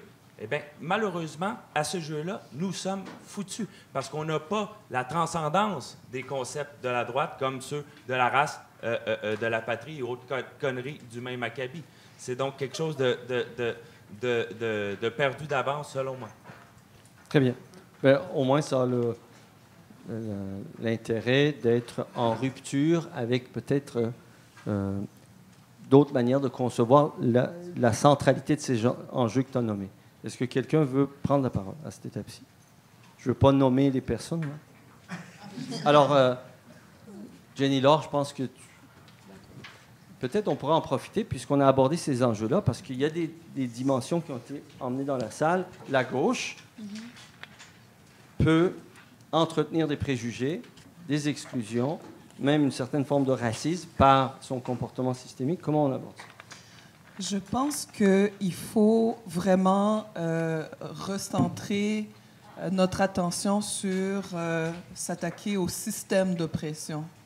Donc, on est conscient du fait que, en ce moment, on regarde ce qui se passe, par exemple, au niveau international, avec les sanctions que le Canada va appuyer contre le Venezuela, des choses comme ça. Donc, on est conscient qu'il y a un système qui s'appelle l'impérialisme. Nous, dans la gauche, qu'est-ce qu'on fait par rapport à l'impérialisme? Est-ce qu'on démontre notre solidarité avec des peuples qui se font bombarder par nos gouvernements? Quand le Canada vend ses tanks à l'Arabie saoudite qui s'en va bombarder le Yémen, qu'est-ce qu'on fait, nous, ici, dans la gauche, pour démontrer notre anti-impérialisme? Donc là, je parle d'un système d'oppression qui s'appelle l'impérialisme, et donc on a des actions spécifiques à mener contre ce système-là. Maintenant, il y a un autre système d'oppression qui s'appelle le patriarcat. Et on sait que ça affecte les femmes, mais aussi les hommes. Il y a vraiment, en termes de comment notre société est structurée, les mécanismes de pouvoir qui sont mis en place, qui font en sorte que les femmes, au niveau de leurs droits reproductifs, vont être traitées différemment. Et ça, on le voit à travers le monde. Donc, on s'organise comment pour empêcher le patriarcat de continuer à faire, à exercer cette oppression-là concrètement? Comment est-ce qu'on va se soutenir les uns les autres, les unes les autres dans ce combat-là? Je pense qu'il faut faire attention quand on nomme certaines oppressions, on va parler de nos identités, on va parler de nos vécus. Il faut être à l'écoute de ce discours-là. C'est très important de le faire. Et donc, ça, je t'inviterai à être à l'écoute de ce discours, mais j'entends ce que tu dis par rapport à, dans l'action, comment est-ce qu'on va faire. Et ça, c'est vraiment une question à se poser.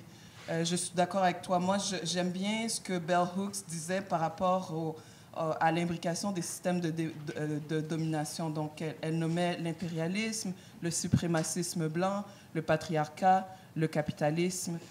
Donc, ce sont des systèmes contre lesquels nous devons combattre. Et très souvent, ces systèmes-là vont agir ensemble dans nos vies. Et comment on va voir ces systèmes-là?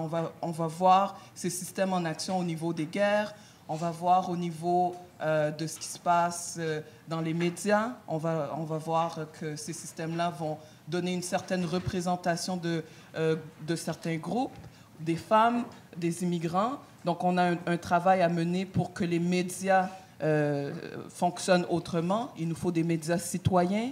Il faut organiser ça. Donc, on peut imaginer des coopératives médiatiques. Ça serait une façon de le combattre concrètement. On en a parlé beaucoup des médias.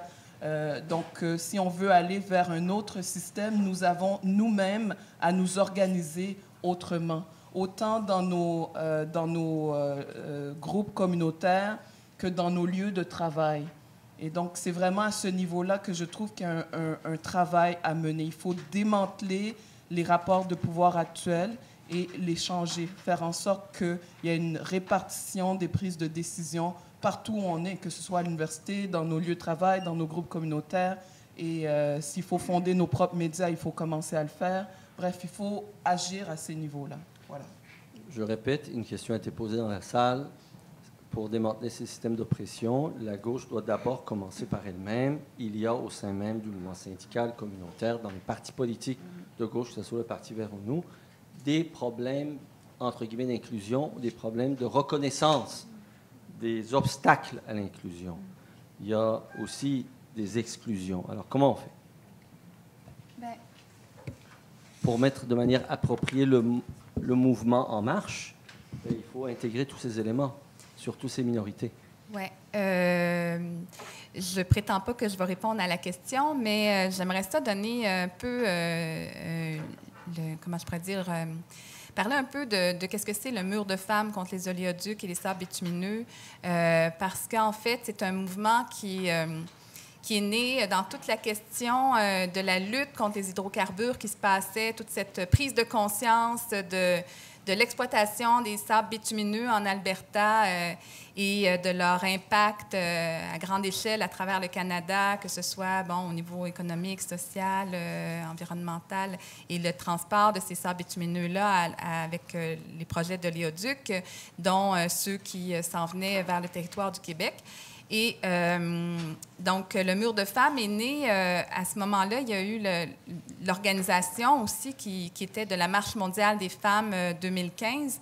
Et dans le cadre de la Marche mondiale des femmes, il y a des femmes qui ont décidé de faire une action sur les enjeux environnementaux parce que c'est souvent, on a un peu mentionné tout à l'heure, les femmes sont touchées de manière particulière, donc avec des, comme on dit, des enjeux sexuels spécifiques liés à ces projets de développement-là. Donc, il y avait décidé, ces femmes-là, de faire plusieurs actions dans le cadre de la Marche mondiale des femmes, mais notamment une sur l'environnement. Et on a vu là l'opportunité de faire une action sur la question des sables bitumineux puis des pipelines. Donc, le mur de femmes est né à cette occasion-là. Et donc, ce que je voulais mentionner par là, c'est en fait, on parle de transversalité. Donc, je pense que c'est un très bon exemple de transversalité. C'est comme ça qu'on le dit, là? J'en perds mes mots. Et puis, donc, c'est un très bon exemple, à mon avis, de comment on peut à la fois percuter des enjeux féministes, par exemple, dans la lutte environnementale, et aussi des enjeux par rapport aux droits des peuples autochtones et des mouvements autochtones dans la lutte environnementale, et l'inverse, parler des questions environnementales dans le mouvement des femmes. Donc, c'était vraiment une intersection très intéressante. Et donc, c'est sûr que dans ce mur de femmes-là, on parlait des enjeux sexo-spécifiques, mais aussi dans le milieu environnemental, ça a eu des impacts parce que dans le milieu environnemental, évidemment, il y a, comme on en parlait tout à l'heure, il y a là aussi des luttes, soit pour, par exemple, des luttes pour le droit des minorités, donc notamment la question autochtone, mais aussi les femmes, comment, par exemple, dans les luttes, les femmes sont représentées, alors qu'elles sont souvent dans les luttes environnementales, elles sont très nombreuses, parfois même plus nombreuses que les hommes, mais dans les prises de parole, par exemple, elles se retrouvent peu. Donc, on a beaucoup parlé de cet enjeu-là. Et je pense que ça l'a suscité, en fait, beaucoup de femmes qui ont participé au mur de femmes, soit à travers les marches qu'on organisait, les murs qu'on organisait, les différentes actions, mais aussi à travers l'organisation d'être ensemble en tant que femmes et d'organiser une action sur les enjeux. En tout cas, à mon avis, c'était vraiment... ça a sensibilisé le milieu environnemental à inclure plus les femmes. Donc, voilà, c'était... Milieu définitivement très masculin, d'ailleurs, historiquement. Oui. Très masculin. Effectivement. Et tout à fait, où tout autre enjeu sont souvent malheureusement absents. Oui, Virginie. Je suis en train de répondre. En fait, on se met en mode brainstorm. On est ici pour jaser. Je suis en train d'une mini-réponse sur cette question-là que je trouve très, très importante et très, très difficile. Hein? On ne s'est pas garoché au micro pour y répondre. Comment on fait au sein de la gauche pour cesser de reproduire des systèmes de domination ou des choses que d'emblée on va dénoncer. Je pense que c'est pas quelque chose de si simple que ça, au sens où, bon, moi je suis au collectif Franc-Québec sans pauvreté, qui est une organisation nationale. On a plein d'organisations à travers le Québec. Il y a plein d'enjeux qui s'y retrouvent et ça fait ça fait quand même quelques années qu'on trouve que malheureusement, on a très peu de groupes, en fait, de personnes de défense de droits des personnes immigrantes, par exemple, ou issues de la diversité, et même des groupes des Premières Nations, par exemple. Et les ponts sont pas si simples que ça à établir, dans le sens où il y a cette segmentation, cette sectorisation des luttes, et donc il y a des replis, en fait, qui peuvent s'exprimer dans la façon de mener la lutte. Alors, j'ai pas de réponse très claire, sinon qu'il y a une volonté, en fait, de faire mieux, une volonté de s'ouvrir à l'autre, une volonté de créer des ponts. Enfin, très, très concrètement, on a envie de ce genre d'ouverture-là à ouvrir le champ de la lutte, parce que la pauvreté se retrouve à l'intersection d'à peu près toutes les luttes, qu'on parle de l'environnement, des luttes pour les Premières Nations, de l'ensemble des luttes, en fait, dont on parle depuis 1h30. Alors, il y a cette volonté-là très claire. Sinon, sur la question de comment on fait pour repolitiser les luttes, comment on fait pour proposer autre chose, nous, on se trouve vraiment révolutionnaire au collectif quand on demande tout simplement un revenu décent, quand on demande d'augmenter les prestations d'aide sociale, on nous traite d'utopistes, et on se trouve très, très révolutionnaire, ne serait-ce que de remettre la question des droits de la personne. Hein. On est supposé d'avoir le droit au Québec à un revenu décent, et pourtant ce droit est bafoué dans la plus grande indifférence. Organiser des manifestations pour le droit des personnes à cité sociale, c'est pas l'affaire la plus sexy, c'est pas les manifestations les plus nombreuses et les plus courues, ni par les militants, ni par les médias. Et donc, de remettre la question des droits, en fait, au cœur de nos luttes pourrait peut-être être une façon de créer des ponts. Avec la permission du panel, je reviendrai. Je voudrais donner la parole à celle qui a posé la question sur cet enjeu spécifique, parce qu'on le sait, le projet social porteur que la gauche veut identifier ou propose le socialisme ne permet pas nécessairement de régler la question écologique, ne permet pas nécessairement de régler la question de la discrimination raciale. Vas-y. Plus fort. C'est une simple observation. Je connais le sarcasme de Marc-André, puis que ça devient comme des jokes, mais la difficulté de répondre à la question et le fait que Amir a dû la poser 3 fois pour constante, la réponse reflète l'ampleur. Ben, c'est ça, c'est tout. On doit continuer, parce que l'idée, c'est pas de chercher un coupable ou quoi que ce soit, mais l'idée, c'est de construire des solidarités puis de se mettre en mouvement. J'ai la difficulté moi, j'ai une lecture pessimiste de l'élection. Je pense qu'on est dans le marbre, si je peux dire. Mais ce que je veux dire, c'est que comment on arrive à se mettre en marche si on n'arrive pas à se regarder. Puis c'est pas seulement la question du racisme et des rapports de domination, c'est beaucoup plus large que ça. Je reviens sur ça parce que j'ai été interpellé aussi. Si j'en suis particulièrement sensible, bien que j'ai été quand même responsable du parti que vous connaissez, il est difficile, où qu'on se trouve, à reconnaître l'existence de ces phénomènes de discrimination, souvent systémiques, d'accord? Et ça existe même au sein de nos bon. Et la difficulté vient qu'au départ, on part de bonnes intentions, puis on est là pour régler ces problèmes-là. Donc, lorsqu'on les reproduit, c'est très difficile pour nous de les reconnaître.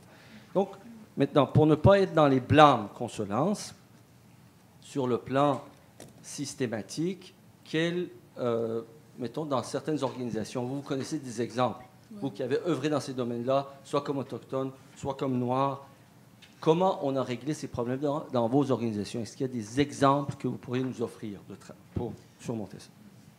Je peux parler de comment on tente de régler le problème. It's a work in progress. C'est vraiment un processus qui est lent.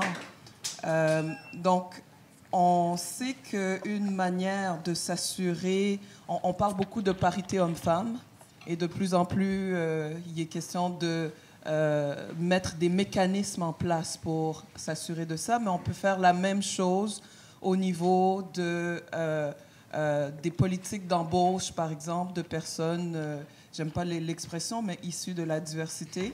Bref, donc on peut s'assurer qu'on ait une organisation qui va chercher des personnes de toutes origines déjà au niveau des politiques d'embauche. Soit qu'on se dit qu'à compétences égales, on va, pour des nouvelles embauches, s'assurer d'aller chercher tel pourcentage de personnes racisées ou immigrantes. Donc, c'est de se mettre, il faut se donner les moyens d'y arriver, tout simplement. Ça joue beaucoup au niveau des politiques d'embauche, mais je pense encore une fois que ça va jouer aussi si on parle, par exemple, des syndicats qui ont les moyens d'aller faire davantage d'événements dans différents quartiers. Je crois que les syndicats vont avoir un travail à faire au niveau de la gauche pour s'assurer de financer certaines initiatives qui viennent, par exemple, de milieux avec lesquels ils avaient moins l'habitude d'être en contact. On sait que les syndicats ont été impliqués auprès du mouvement étudiant. Il n'y a rien qui les empêche de s'impliquer davantage auprès du mouvement antiraciste ou de s'impliquer davantage avec la question des migrants. Les migrants, c'est directement relié à la question du marché du travail. Je ne comprends pas pourquoi les syndicats n'en font pas davantage pour aider les migrants, les personnes sans statut. Il pourrait y avoir des collaborations beaucoup plus grandes entre les différents syndicats et la Maison d'Haïti, Centenarivé, des centres qui viennent en aide aux migrants. Donc, j'invite aussi ce genre d'initiative-là, en plus des politiques d'embauche. Voilà, concrètement. Ça, c'est une discrimination sélective que je fais. Je vais te remercier beaucoup pour ta question parce que je trouve que ça prend du courage de la poser parce qu'elle est souvent, justement, un peu prise comme un acquis ou alors rejetée d'un revers de main, alors que c'est une vraie problématique dans les mouvements. Et je pense que c'est une vraie problématique aussi qui amène une impression qu'il n'y a pas de mobilisation. Et ça m'amène un peu à la question... On parle d'un nouveau cycle de mouvements, mais il faut que ce soit quel visage qui porte les mouvements pour qu'on les reconnaisse comme des mouvements sociaux. Parce que j'ai l'impression qu'il y a plein de groupes ethniques, culturels, religieux au Québec qui sont très, très mobilisés, mais quand est-ce qu'on leur porte une attention, il faut que ce soit qui porte leur discours. Et c'est un peu la question que je vois aussi derrière... la sous-question dans ta question, c'est qu'il y a énormément de groupes de femmes qui s'organisent et beaucoup de solidarité entre femmes de couleur, minorités, ou il y a plein de manières de nous appeler, là, mais en tout cas, tout ce pan-là où il y a énormément de solidarité, en fait, parce que c'est créer des espaces où on peut exprimer nos opinions et aussi accepter les voix plurielles qui sont au sein de ces mouvements-là. Je pense qu'il y a une problématique d'instrumentalisation des femmes racisées au sein de certains mouvements de gauche où quand, OK, il faut absolument, là, on a 2 personnes qu'on a invitées qui ont des expertises sur les questions autochtones, là, il faudrait quand même qu'on ait une autochtone sur cette table-là, t'sais.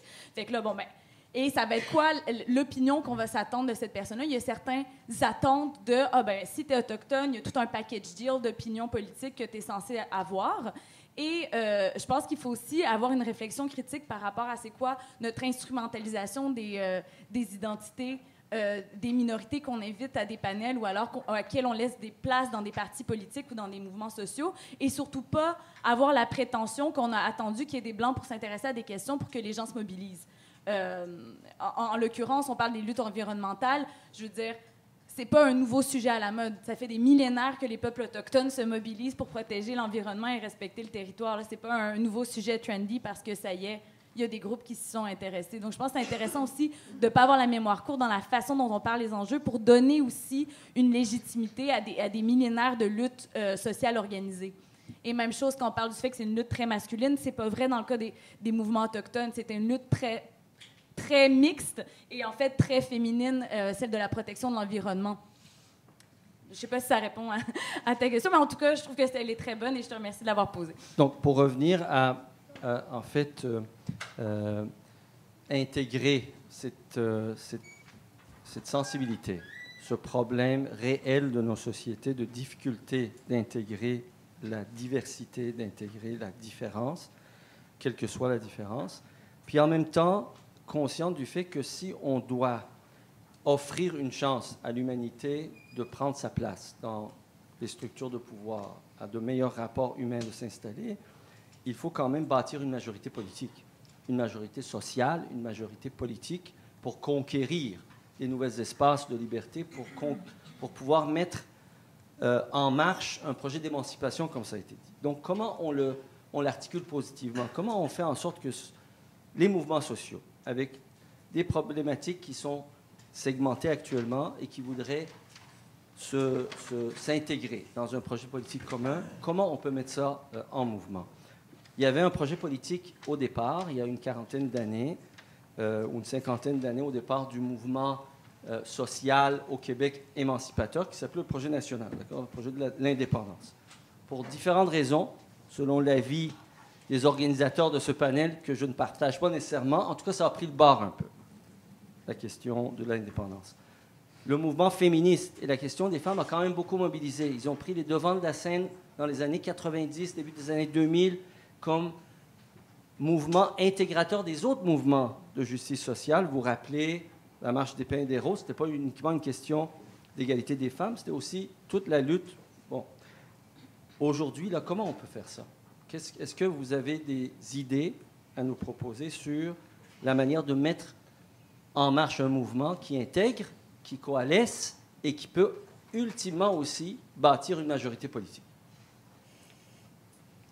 Je sais que je pose des questions difficiles. Vous n'êtes pas obligé d'avoir une réponse toute faite, mais tu sais, comment... Et en fait, je le fais parce qu'après, on va aller à la salle, puis je voudrais qu'on puisse... Parce que la question, c'est comment on se met en mouvement. Je vais tenter plus un constat qu'une prescription, puisqu'évidemment, je suis une chercheure.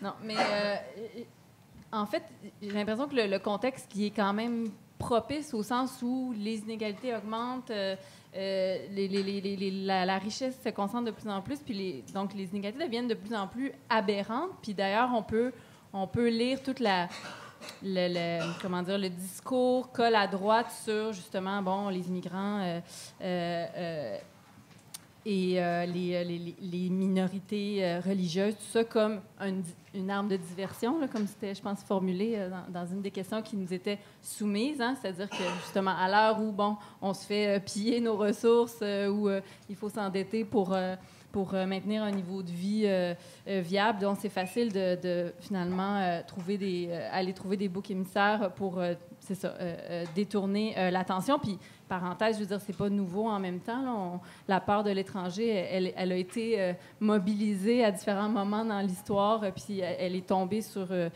a visé différents groupes dans le passé.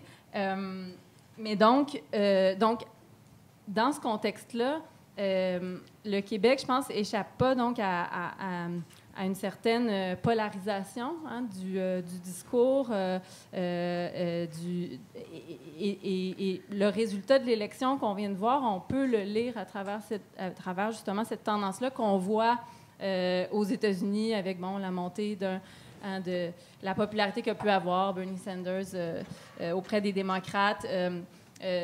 On le voit en Europe avec, encore une fois, la montée d'une certaine gauche. Donc, je pense que le Québec échappe pas à cette tendance-là et c'est bien le signe que c'est pas justement en ayant des positions centristes, là, comme c'était dit plus tôt, qu'il va y avoir des gains, mais c'est plutôt en marquant, effectivement, ou en accentuant cette polarisation-là, puis pour être capable de finalement de développer une alternative au néolibéralisme, au capitalisme. Et j'avais autre chose à dire, mais j'ai oublié. Juste, j'ai l'impression que le mouvement qui pourrait fédérer beaucoup de gens en ce moment, c'est vraiment le mouvement pour l'écologie, pour notre environnement. Parce que ça rejoint, comme on l'a dit, ça rejoint toutes nos luttes. Et c'est vraiment la tendance que je vois se dessiner. Est-ce que ça va vraiment lever? Mais je ne sais pas. On a un travail à faire, chacun et chacune d'entre nous, parce que je trouve que si on parle d'extractivisme et qu'on veut sortir du pétrole, ça touche aussi quand on pense à ce qui se passe, justement, aux endroits où il y a des compagnies minières ou des compagnies pétrolières, on voit que ça touche les mouvements féministes, les femmes sont affectées, on voit que ça touche des questions des travailleurs qui ne sont pas payés décemment. Ça touche plein d'autres sujets. Donc, j'ai l'impression que ça pourrait être la grande... Le grand point de rassemblement. Intégrateur. Le grand intégrateur. Ça pourrait être l'écologie. Marie-Josée, puis ensuite, je passerai aux autres. Tu as un micro, Marie-Josée? J'ai 3 micros. On en a suffisamment. J'en ai 3. Donc, oui, ça ne plaira sûrement pas à beaucoup de monde, mais moi, je trouve qu'on a souvent une rigidité dans nos mouvements sociaux. Tout à l'heure, tu donnais l'exemple d'une femme qui répondait au téléphone à une autre personne qui disait « Oui, mais ces gens-là me volent ce que moi est mon dû. » Comment rejoindre cette personne-là? Parce qu'effectivement, cette personne-là est peut-être... est sûrement dans votre mouvement de lutte pour les droits sociaux, ou en tout cas pour en faire partie. Comment rejoindre cette personne-là? Comment je pourrais dire? Je sens que souvent, on a notre lecture de la réalité qu'il faut qu'on mette de l'avant, mais comment, de l'autre côté, en tout cas, comment transformer ça dans la société où... j'ai de la misère à m'exprimer, là. Je sais pas. Mais je vais revenir, en fait, moi, je suis plus du mouvement environnemental, fait que c'est un petit peu là où je me sens plus à l'aise. On était dans la lutte contre les sables bitumineux, puis il y avait plusieurs enjeux à ce niveau-là. Et souvent, je m'apercevais que quand j'en parlais à l'extérieur du mouvement, j'avais vraiment de la difficulté à me faire comprendre, puis à exprimer tous les enjeux de la lutte et tout ça. Puis, je nous trouvais cloisonnés, en fait, comme la lutte et le reste de la société, mais comme, puis je sentais en fait, on culpabilise souvent les gens je donne un exemple. Je ne veux pas excuser le reste de la société qui consomme, mais les gens sont souvent pris avec un emploi, répondent aux besoins de leur famille, puis avec différents enjeux, ça peut être à différents niveaux. Puis, on comprend pas pourquoi, effectivement, il y a 2 autos par famille. Les ventes des VUS n'ont jamais été aussi grandes que maintenant. Mais, comment aller rejoindre ces gens-là? Je pense que c'est pas en les culpabilisant, que plutôt en sensibilisant, en conscientisant. Puis, je sens que souvent, dans le discours environnemental qu'on peut retrouver à certains niveaux, il y a une forme de culpabilisation envers la société qui consomme. Puis, je suis d'accord qu'il faut changer des choses. Il faut agir vite, on n'a plus le choix. Il faut que la société prenne conscience, mais je pense que ce n'est pas en renvoyant cette culpabilisation-là. Donc, en tout cas, Donc, bien qu'on n'ait pas les solutions, c'est-à-dire la recette parfaite, on conçoit on doit trouver le moyen de lutter contre le racisme, non pas contre cette dame qui est assistée sociale, mais avec elle. Oui, exactement. On doit trouver le moyen de lutter contre les changements climatiques, non pas contre et en culpabilisant la famille de travailleurs de banlieue qui a besoin d'auto pour aller travailler, mais avec eux. Donc, on a au moins compris ça, qu'il faut, donc, dans nos luttes, le faire. Là où j'aimerais nous entendre maintenant, comment est-ce qu'on peut emmener les acteurs sociaux à converser entre eux pour rejoindre ces luttes et trouver... Parce que, sans doute, que dans la manière d'aborder ces questions-là, que ce soit le mouvement environnemental ou le mouvement antiraciste, pour bâtir des majorités politiques, c'est les mêmes constats de difficultés qu'on a à bâtir une majorité avec la population pour lutter contre les problèmes qui affligent la population. Comment est-ce qu'on peut emmener les divers mouvements à sortir de leur rigidité, si tu veux? Vas-y, Marc-André. Merci. Rapidement, je voudrais juste une première chose. L'écologie, je suis d'accord avec ce qui a été dit autour de la table, mais il ne faut pas l'oublier. Hein, la droite, elle peut être écologiste, du moins en discours. C'est en flagrante contradiction, mais ça ne sera pas la dernière fois qu'elle sera en flagrante contradiction. Donc, il faut faire attention. Ça veut pas, c'est pas parce que la population en général va être... je ne sais pas s'il arrivait au Québec, par exemple, une catastrophe quelconque et que tout le monde devient vert du jour au lendemain. Ça ne veut pas dire que ce vert-là va se transformer en démocratie et en socialisme. Hein. Il peut se transformer à son exact contraire, c'est-à-dire un régime excessivement autoritaire et écologiste. Il n'y a pas de contradiction nécessairement entre ça. Un parti vert, autoritaire, qui prendrait le pouvoir au Québec et qui... Bon, enfin. Ce que je voulais dire, c'est concernant la dialectique minorité-majorité, c'est peut-être quelque chose... Bien, je comprends Amir de mettre ça de l'avant hein, parce qu'il veut gagner ses élections avant la fin du millénaire. Mais, il m'a démasqué. Mais c'est peut-être... En fait, en termes d'identité politique, il faut en finir avec ça. Nous sommes tous minoritaires. Nous sommes tous dépossédés en tant que travailleurs, que travailleuses. Nous n'avons aucune prise sur les décisions qui sont prises par l'État en notre nom, ou si peu, une fois aux 5 ans, disons. Nous sommes tous saisis d'une oppression semblable. Il y a un mince, et je le tiens à le souligner, il y a un mince fil rouge qui relie toutes ces oppressions-là, dont il faut se saisir, sans secondariser absolument rien. Nous sommes tous des immigrants. Nous sommes tous noirs, au final. Ça fait très poétique, comment je le dis. C'est très théorique. Et bien évidemment, quand on revient sur Terre, l'égalité, elle est capricieuse. Et dans nos mouvements, il faut parfois utiliser de géométrie variable. Hein, pour permettre l'égalité, il faut parfois lui donner un petit coup de main, une petite poussée dans le dos, en quelque sorte. Ce n'est pas mathématique, l'égalité. Il faut favoriser effectivement les minorités, mais il faut... on peut utiliser les termes minorité-majorité. Marc-André, comme je veux rapidement aller à la salle, je t'interromps là, je te donne la parole à Virginie, rapidement. Non, c'est elle qui a insisté.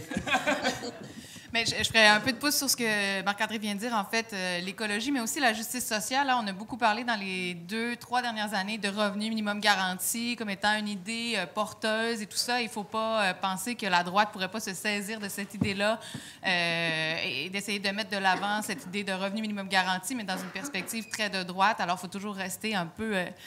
à l'affût de ces questions-là. Même quand on semble avoir des bonnes idées, des fois, elles peuvent être récupérées par la droite. Et sinon, j'aurais envie de convier un peu le printemps érable et la grève étudiante parce que il y avait dans la grève étudiante, me semble-t-il, en fait, une bougie d'allumage qui était celle de l'augmentation des frais de scolarité, qui était le point de départ de tout ça, mais qui est rapidement devenu plus grand que la simple question de l'augmentation des frais scolaires. On a parlé de marchandisation de l'éducation, on a parlé de plein d'affaires et on a convié toutes sortes d'acteurs autour de cette lutte-là qui a quand même... traverser l'histoire du Québec. Et je pense qu'on en parle encore un peu aujourd'hui avec soit nostalgie, soit un peu de tristesse dans la voix, mais il y a quelque chose, là, il me semble, dans les deux niveaux, en fait. Le niveau très concret, c'est quoi la lutte? Bien, c'est l'augmentation des frais de scolarité, mais au final, de quoi parle-t-on? Bien, on parle de marchandisation de l'éducation. Je pense qu'il faudrait être capable d'envisager la lutte sur ces deux niveaux-là, en fait. Donc, vous voyez, oui, j'y arrive. Je veux juste dire que vous voyez que les meilleures organisatrices et acteurs du mouvement social, les meilleurs chercheurs et penseurs qu'on a à la gauche peuvent quand même ne pas avoir toutes les réponses aux questions importantes. Non, parce que si c'était aussi simple, je veux dire, on n'aurait pas les difficultés qu'on a en Europe, aux États-Unis, partout dans le monde, au Brésil, devant la droite montante. Donc, je pense... L'important, c'est au moins de se poser les bonnes questions pour pouvoir travailler sur des réponses.